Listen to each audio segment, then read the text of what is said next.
Não espero nem peço que acreditem na extraordinária e, contudo, vulgar história que lhe vou narrar.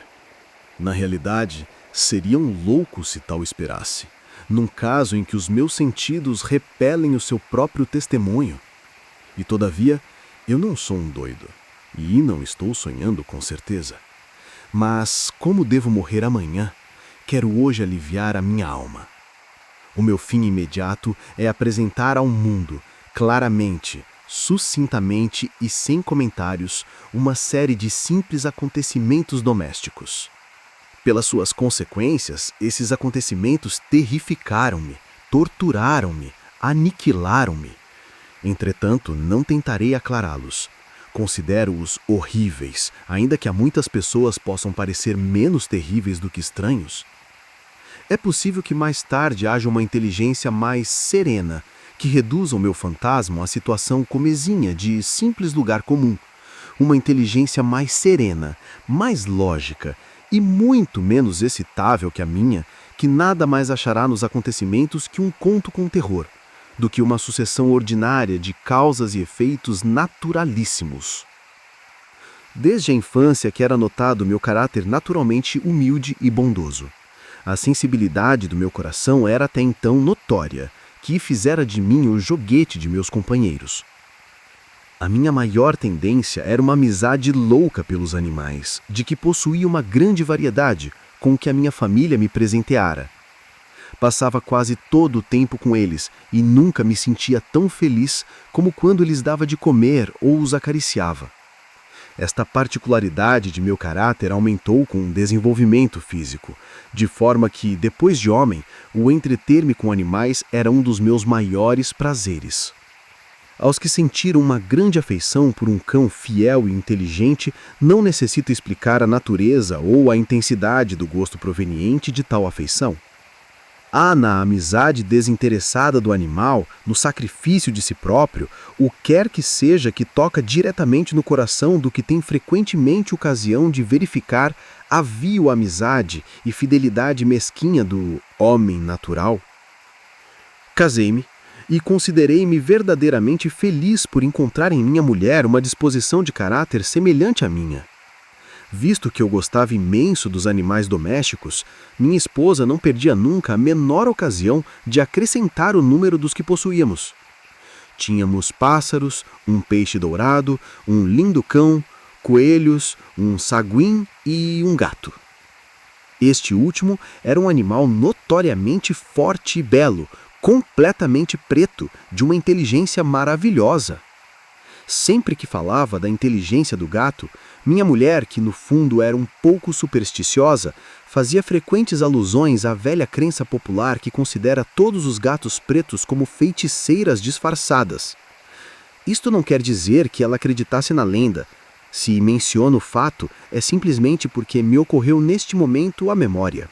Plutão, assim se chamava o gato, era o meu preferido, o meu camarada. Só eu lhe dava de comer, e seguia-me sempre por toda a casa.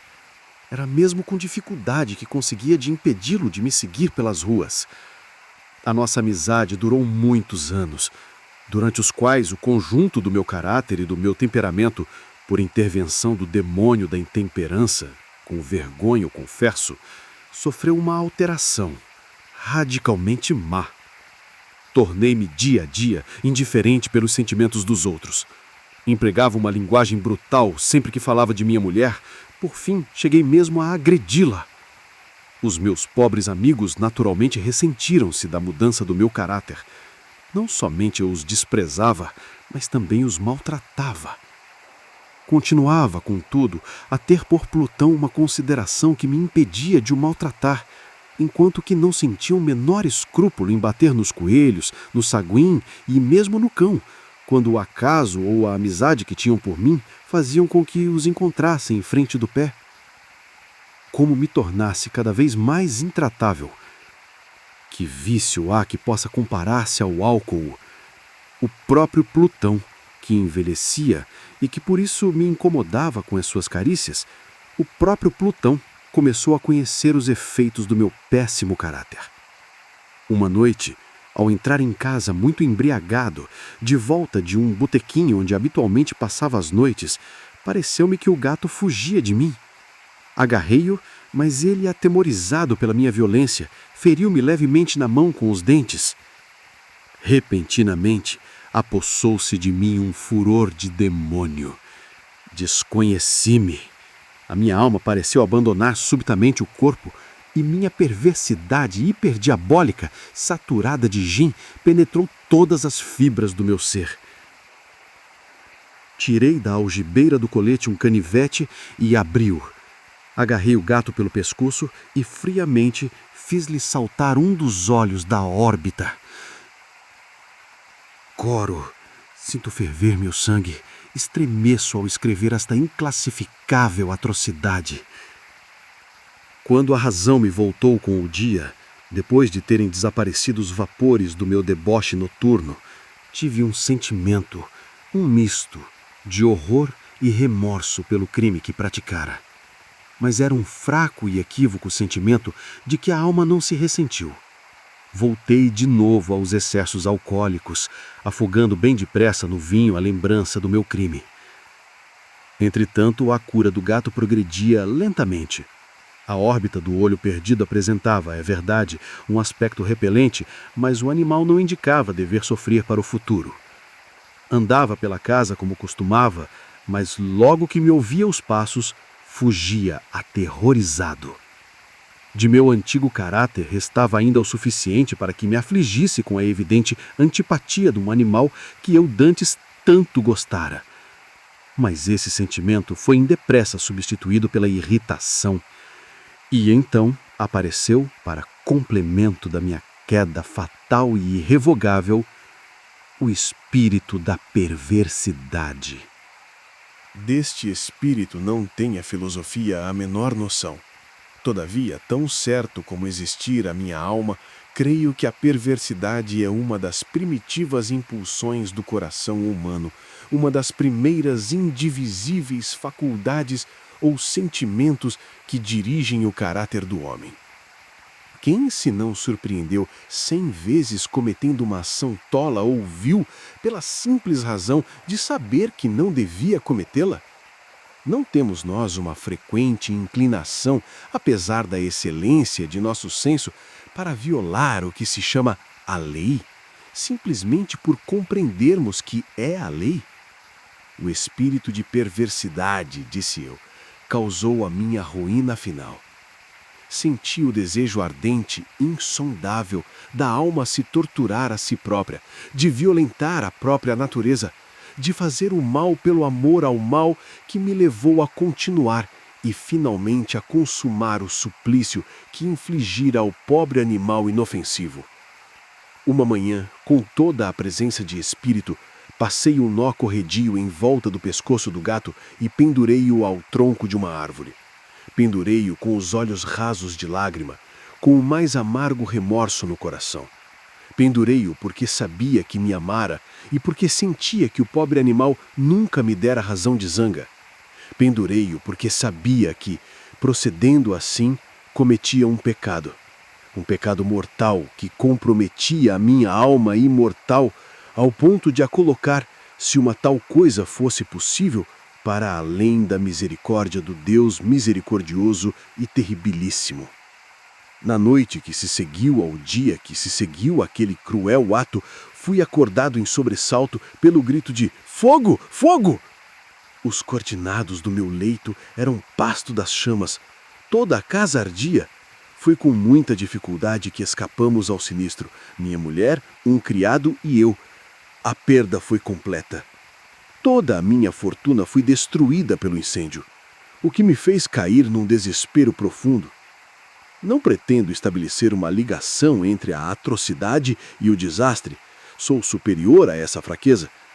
Narro apenas o encadeamento de fatos de que não desprezarei um anel. No dia que se seguiu ao incêndio, visitei as ruínas da casa. As paredes tinham caído, à exceção de uma, que era um fraco tabique interior, situado pouco mais ou menos ao centro da casa e contra o qual se arrumava a cabeceira do meu leito. Este tabique resistira em grande parte à ação do fogo, fato que atribuí a ter ele sido rebocado recentemente.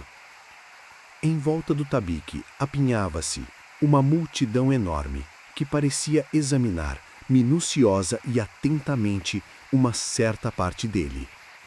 As palavras extraordinário, singular e outros termos de idêntica significação excitaram a minha curiosidade.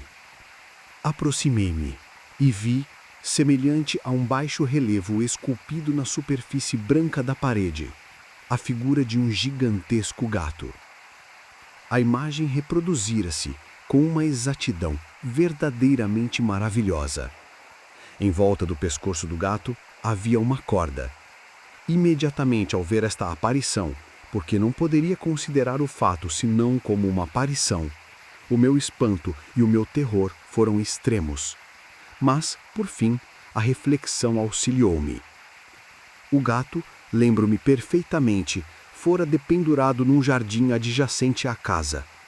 Aos gritos de alarme, o jardim devia ter sido imediatamente invadido pela turba e o animal fora de certo dependurado por alguém e atirado para o meu quarto pela janela aberta. E tinham procedido assim para me acordarem, sem dúvida. O desmoronamento das paredes comprimira a vítima da minha crueldade no estuque com o que pouco tempo antes o tabique fora rebocado. A cal do tabique, combinado com o amoníaco do cadáver, tinha operado a imagem tal qual eu a vi. Conquanto satisfizesse assim rapidamente a minha razão, se não também a consciência relativamente ao fato surpreendente que acabo de contar, nem por isso esse fato deixou de fazer na minha imaginação uma impressão profunda. Durante muitos meses não me abandonou o fantasma do gato. E durante esse período nasceu na minha alma um meio sentimento, que parecia ser, mas não era, o remorso. Cheguei a deplorar a perda do gato e a procurar nas imundas tabernas que frequentava habitualmente um outro animal da mesma espécie e parecido com o que eu matara, para o substituir. Era uma noite. Estando sentado meio bêbado já numa taberna imundíssima, atraiu-me subitamente a atenção um objeto preto, estendido sobre uns enormes tonéis de gin e rum que enchiam a taberna. Havia já uns minutos que eu olhava para o túnel e surpreendia-me por não ter ainda dado pela presença do objeto colocado sobre ele. Aproximei-me e toquei-lhe com a mão. Era um gato preto, um grande gato, do tamanho de Plutão pelo menos, parecido com este, exceto num ponto. Plutão não tinha um só pelo branco em todo o corpo, enquanto o que estava sobre o tonel tinha uma mancha larga e branca, mas de uma forma indecisa, que lhe cobria todo o peito. Logo que lhe toquei, o gato levantou-se rapidamente, rosnou com força, esfregou-se na minha mão, parecendo gostar muito das minhas carícias. Era, na realidade, o animal que eu até então procurara inutilmente. Pedi ao dono da taberna que me vendesse o gato, mas o homem declarou não lhe pertencer ao animal. Não o conhecia, nunca o vira até então. Continuei a acariciá-lo e, quando me preparava para voltar para casa, o gato mostrou-se disposto a acompanhar-me. Consenti, e enquanto caminhava, baixava-me para o acariciar.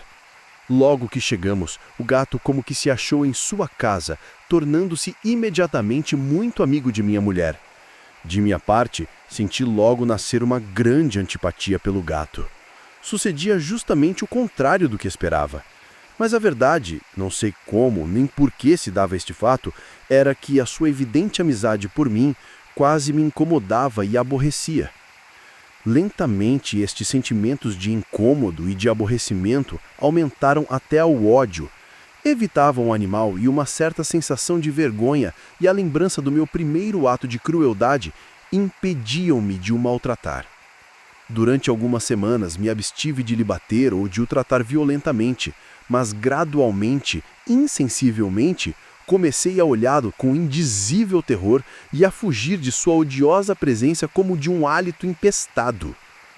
O que aumentou sem dúvida o meu ódio pelo animal foi a descoberta que fiz na manhã seguinte, à noite em que eu o levei para casa, que, como Plutão, O gato não tinha um dos olhos.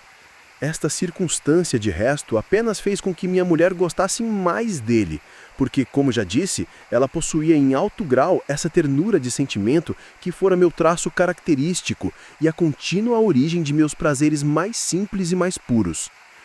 Todavia, a afeição do gato por mim parecia aumentar na razão direta da aversão que por ele sentia. Sentia com uma obstinação que dificilmente faria compreender ao leitor. Sempre que me sentava, saltava-me para os joelhos, acariciando-me excessivamente. Se me levantava para andar, o gato metia-se por entre as minhas pernas e quase me deitava ao chão, ou então, enterrando as unhas compridas e afiladas no meu fato, subia-me pelo corpo até o peito. Nesse momento, ainda que desejasse imenso matá-lo com uma só pancada, impedia-me de o fazer em parte a recordação do meu primeiro crime, mas principalmente, devo confessá-lo, o verdadeiro terror que o animal me inspirava. Esse terror não era positivamente o terror de um mal físico, e eu, entretanto, não saberia defini-lo de outra forma. Quase me envergonho de confessar, mesmo nesta cela de criminoso, sim, quase me envergonho de confessar que o terror e o horror que me inspiravam o gato eram aumentados por uma das mais completas quimeras que é possível conceber. Minha mulher chamara mais de uma vez a minha atenção para a natureza da mancha branca de que falei, e constituía a única diferença visível entre este gato e o que eu matara.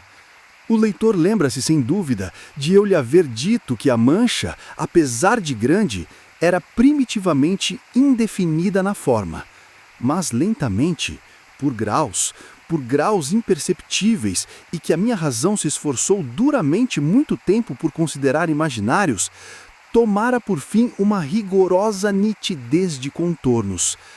A mancha representava a imagem de um objeto que eu tremo de indicar, e era isso que me fazia aborrecer e odiar o animal, e que me teria levado a me livrar dele se a tal me atrevesse. Era, disse, uma imagem odiosa, de um sinistro objeto, a imagem da forca. Oh, lúgubre e terrível máquina! Máquina de horror e de crime, de agonia e morte. E dali em diante, fiquei sendo tudo o que é possível imaginar-se de mais miserável na humanidade. Um vil quadrúpede, de que eu facilmente matara um igual, um vil quadrúpede causar em mim, homem feito à semelhança do Deus Todo-Poderoso, um tão grande e tão intolerável infortúnio. Durante o dia, o gato não me deixava um só momento, e de noite, a cada instante, quando saía dos meus sonhos de indizível angústia, era para sentir no rosto o tépido hálito do animal e o imenso peso, encarnação de um pesadelo que me era impossível sacudir, oprimindo-me eternamente o coração. Sob a pressão de semelhantes tormentos, o pouco de bondoso que restava em mim sucumbiu. Tornaram-se frequentes os maus pensamentos, os mais sombrios e os mais terríveis de todos os pensamentos. À habitual tristeza de meu gênio juntou-se o ódio por todas as coisas e por toda a humanidade. Entretanto, minha mulher, que nunca se queixava, era o alvo, a mais paciente vítima das frequentíssimas e indomáveis erupções de fúria que me acometiam cegamente. Um dia, por qualquer necessidade doméstica, acompanhou-se à cava da pobre casa em que a nossa pobreza nos obrigara a viver. O gato seguia-me pela escada e, metendo-se por entre as minhas pernas, por formas que me ia fazendo cair, exasperou-me até a loucura. Peguei no machado e, esquecendo-me na raiva que de mim se apossou, do pueril temor que me contivera a mão até então, vibrei ao animal um golpe que seria mortal se o tivesse atingido, o que não sucedeu por ter minha mulher me segurado o braço. Esta intervenção exasperou-me diabolicamente. Desembaracei o braço da mão com que ela me segurava e enterrei-lhe o machado na cabeça. Minha mulher caiu instantaneamente morta, sem soltar um só gemido. Cometido este terrível crime, resolvi, imediatamente e resolutamente, esconder o corpo. Compreendi que não podia fazê-lo desaparecer de casa, tanto de dia quanto de noite, sem correr o perigo de ser observado pelos vizinhos. Acudiram-me ao espírito muitos projetos. Tive por um momento a ideia de cortar o corpo em bocados que destruiria pelo fogo. Depois, resolvi abrir uma cova no solo do porão. Em seguida, pensei em deitar o corpo no poço do quintal. Depois lembrei-me de o meter num caixote como quaisquer gêneros e chamar um homem que o levasse para fora de casa. Por fim, recorri a um expediente que me pareceu o melhor de todos.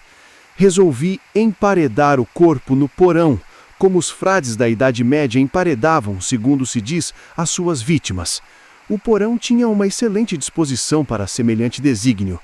As paredes, mal construídas, tinham sido recentemente rebocadas, impedindo a umidade que a camada de cal endurecesse. Além disso, uma das paredes tinha um ressalto, causado por uma chaminé que fora edificada por forma idêntica à das paredes. Não duvidei de que me fosse fácil arrancar os tijolos naquele sítio e introduzir ali o corpo e colocar de novo os ladrilhos cuidadosamente, de sorte que ninguém pudesse descobrir nada de suspeito. E não me enganei no cálculo. Com uma alavanca, arranquei os tijolos com precaução e, depois de arrumar o corpo à parede interior, sentei-o nesta posição, até que, sem grande custo, pus tudo no seu primitivo estado. Arranjando com todas as precauções inimagináveis cal e areia, fiz uma pouca argamassa com que reboquei cuidadosamente a parte da parede que desmanchara. Quando acabei, vi com satisfação que a parede não levantaria as menores suspeitas, visto não apresentar o mais ligeiro indício de ter sido construída de novo. Transportei para fora de casa com o maior cuidado o entulho e varri o porão. Em seguida, comecei a procurar o animal que causara tão grande desgraça porque, por fim, eu resolvera firmemente matá-lo. Se eu o encontrasse nesse momento, o seu destino era fatal. Mas parece que o ardiloso animal, atemorizado pela violência da minha recente cólera, evitava cuidadosamente aparecer-me enquanto me durasse a fúria. É impossível descrever ou de imaginar a profunda, a completa sensação de sossego que a ausência do animal produzira em todo o meu ser. Nunca mais o senti de noite, sendo, portanto, a primeira noite, depois que trouxera o gato para casa, que dormi, descansada e tranquilamente. Sim, eu dormi, apesar de ter a doer-me na consciência o assassínio que cometera. A segunda e terceira noite passaram sem que o gato aparecesse. Uma vez ainda respirei como um homem livre. O monstro aterrorizado abandonara de todo a casa. Eu não o veria mais. A criminalidade da horrorosa ação inquietava-me pouquíssimo. Tinham aberto uma espécie de devassa, que dera resultado. Fora mesmo ordenada uma busca, mas naturalmente nada tinham podido descobrir. Considerei segura a minha felicidade futura. No quarto dia depois do assassinato, entraram-me inesperadamente em casa uns policiais que procederam a uma nova busca. Contando de certo com a impenetrabilidade do esconderijo, não senti temor. Os policiais fizeram com que eu os acompanhasse nas buscas. Nem um só canto da casa deixou de ser explorado. Por fim, pela terceira ou quarta vez, desceram ao porão. Nem um só músculo se me contraía. O meu coração batia regularmente, como de um homem que dorme tranquilamente. Terminado tudo isso, olhei em volta e disse comigo mesmo: aqui ao menos não perdi o meu trabalho. Entrei no porão, cruzei os braços e comecei a passar de um lado para o outro com toda a naturalidade. Os policiais estavam completamente satisfeitos e preparavam-se para sair. Senti no coração um tão forte júbilo que me foi impossível reprimi-lo. Tinha a necessidade absoluta de pronunciar uma palavra, Pelo menos que significasse um triunfo e que rebustecesse nos policiais a convicção que tinham da minha inocência. Meus senhores, disse eu por fim quando os policiais subiam as escadas, sinto-me feliz por lhes ter dissipado as suspeitas. Desejo-lhes a todos uma excelente saúde e em tudo nada mais que delicadeza. Esta casa é bem edificada, não acha, meus senhores? No desejo que se apoderou de mim de dizer qualquer coisa com ares impertinentes, nem sabia o que dizia. Pode dizer-se sem medo de errar que esta casa é admiravelmente bem edificada. Estas paredes... Vão-se embora, meus senhores? Estão solidamente construídas. E ao pronunciar estas palavras, por uma frenética petulância, bati uma forte pancada com uma bengala que tinha na mão, justamente na parte da parede por detrás da qual estava o cadáver da esposa do meu coração. Ah, que ao menos Deus me proteja e me livre do arquidemônio. Apenas o eco da pancada se repercutiu no silêncio da cave. Uma voz respondeu por detrás da parede. Um gemido meio velado e entrecortado como o vagido de uma criança que imediatamente se transformou num bito prolongado, sonoro e contínuo, completamente anormal e anti-humano. Um uivo, um ganido, misto de medo e esperança, como se pode ouvir no inferno. Som terrível, como se saído da garganta dos condenados às torturas infernais e dos demônios exultados pelas condenações. Dizer-lhes os pensamentos que me atravessaram o cérebro seria loucura. Senti-me desfalecer. Encostei-me à parede fronteira. Durante um momento, os policiais conservaram-se imóveis sobre os degraus da escada, assombrados de horror. Um instante depois, uma dúzia de braços robustos puxavam encarniçadamente pela parte da parede da chaminé que dias antes eu rebocara de novo. A parede caiu, por fim completamente, por uma só vez. O cadáver, já bastante putrefato e coberto de sangue coalhado, apareceu direto aos olhos dos policiais. Sobre a cabeça do corpo, com a cabeça aberta e um único olho chamejante, estava o hediondo animal que me fizera praticar o assassinio e cuja voz reveladora me entregava ao carrasco. Eu emparedara o gato conjuntamente com o cadáver da minha esposa.